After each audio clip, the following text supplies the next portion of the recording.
श्री हरि प्यारे मित्रों, अष्टादशवां अध्याय का दूसरा श्लोक है।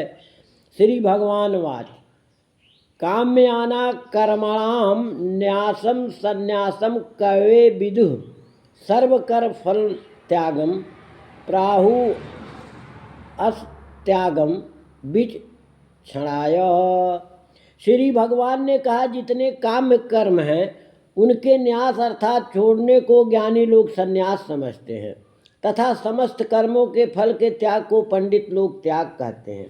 इस श्लोक में स्पष्ट बतला दिया गया है कि कर्मयोग मार्ग में संन्यास और त्याग किसे कहते हैं, परंतु संन्यास मार्गी टीकाकारों के यह मत ग्राह्य नहीं है, इसलिए उन्होंने इस श्लोक की बहुत कुछ खींचातानी की है।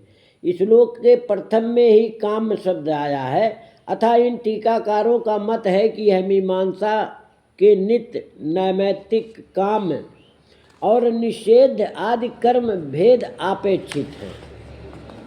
शास्त्रों में जिस कर्म को जो फल बतलाया गया है, जैसे पुत्र प्राप्ति के लिए पुत्रेष्ठी, उस फल की प्राप्ति के लिए वह कर्म किए जाते हैं तो वह काम है, तथा मन में उस फल की इच्छा न रखकर वही कर्म केवल कर्तव्य समझकर किया जाए तो वह निष्काम हो जाता है।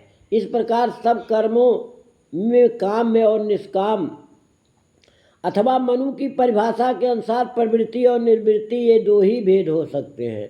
कर्मयोगी सब काम कर्मों को सर्वथा छोड़ देता है, अतः सिद्ध हुआ कि कर्मयोग में भी संन्यास करना पड़ता है।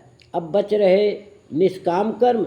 गीता में कर्मयोगी को निष्काम कर्म करने का अवश्य उपदेश दिया गया है, उसमें भी फल की आशा का सर्वथा त्याग करना पड़ता, अतः त्याग का तत्व भी गीता धर्म में स्थिर ही रहता है। तात्पर्य यह है कि सब कर्मों को न छोड़ने पर भी कर्मयोग में संन्यास और त्याग दोनों तत्व बने रहते हैं। खुश रहो, मस्त रहो, व्यस्त रहो। मिलते हैं फिर अगली वीडियो में।